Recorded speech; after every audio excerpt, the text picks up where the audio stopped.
Good morning. Can only be a couple of things on all our minds today. Congress is totally and absolutely dysfunctional, except when it's got a hot button issue that it really, really wants to resolve. And that hot button issue wasn't immigration. No, siree. The Republican Party was told, what are you, nuts? You're going to write immigration reform now and not make it the hot button issue in November? You can't vote on immigration now, even if it is a problem, and even if every state in the union feels the problem of illegal immigration. No, siree.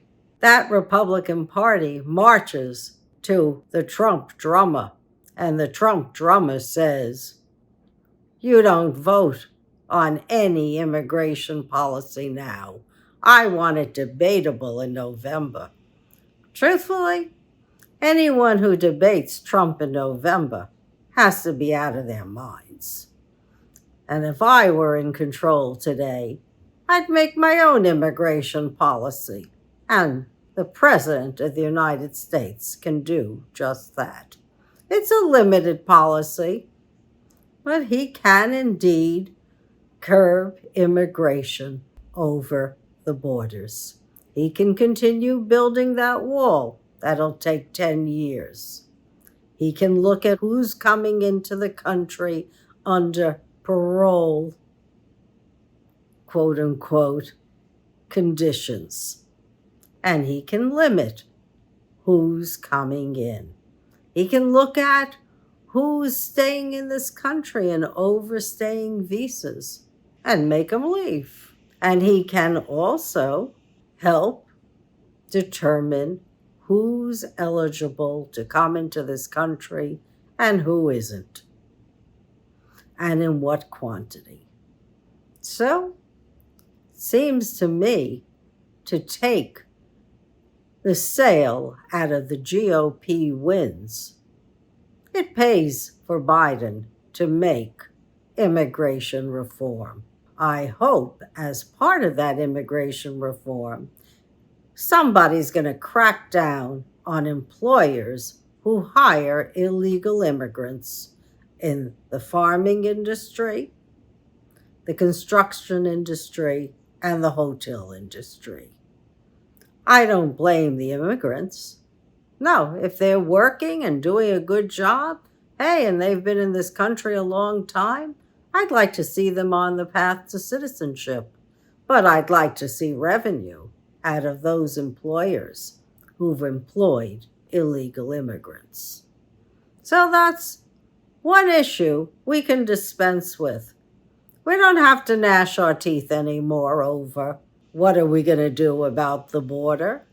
If the GOP doesn't want to play ball until after the elections, well, they want Biden to make the decision. Seems to me it's a no-brainer. There are 3 issues Biden has control over, and that's what he should do. Do immigration reform. And then maybe, just maybe, we'll get foreign aid for the Ukraine and for Israel. Somebody's going to have to rebuild those countries, and Ukraine without our aid is giving comfort to the enemies. Iran, who's the number 1 player in Israel too, and Russia and North Korea. Why help our enemies destroy democracies when we can help fund democracies and keep them going? Sooner or later, there will be peace in Ukraine, and there will be peace in Israel. And there's got to be a lot of more expenditure for military aid in between. So there's nothing stopping the Republican Party now from doing a standalone bill on aid to both the Ukrainians and to the Israelis. Lord knows if Biden was going to let in immigrants from a country undergoing persecution. Well, there's two you can consider: Ukraine and probably the Afghanis who have suffered under oppression, and some of whom should have been let out of the country a while ago. So that settles that, folks. Shouldn't be an issue anymore. But when you think about what the Republican really gets excited about, it's oil.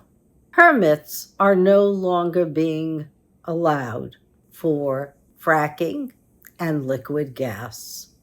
And everyone's up in arms in Congress over that, especially Joe Manchin. He didn't fight so hard for voting reform, but he sure is fighting now to keep those oil permits going. And there are a whole lot of other Republican congressmen who are helping in the lobbying for these permits. But we don't need them. We gotta go renewables. Renewables are the only name that I can think of. Whether it's solar, whether it's wind, whether it's electric vehicles, whether it's more trains or small nuclear power plants, a lot of them in a row, we gotta do it. We're only at 25% renewable energy. We have to do better than that because everyone's saying La Nina is waning and La Nina is coming back. That's the heat waves. If for some reason they cancel each other out for this year, that would be a good thing. But we already know that January was the hottest January on record. So we don't know what's going to happen in the near future. What we do know is the oceans are warming. We know that California is seeing record rainfall, and now they're going to get mudslides. And we also know that Chile and the South American continent, 2/3 of it, are experiencing wildfires. We're losing crops at a record rate. You're not going to have that much cocoa beans. Chocolate, very expensive going forward. Coffee is also suffering. Wine is suffering. Tomatoes are suffering. Rice is suffering. So, with all these heat crises, we need a policy in place that looks at how we're going to save our planet. And by the way, folks, you're going to have to look at immigration as well, and look at it seriously, not just from the southern border, but from all over the world. There will be diaspora. It will affect everyone's national security because climate change does not see boundaries. Climate crises don't have boundaries. We need good trading partners all over the world, and we need friends all over the world to stop this love of authoritarianism. We can't afford it. We can't afford to go back in time. We gotta move forward. So I gave you a roadmap, what to do.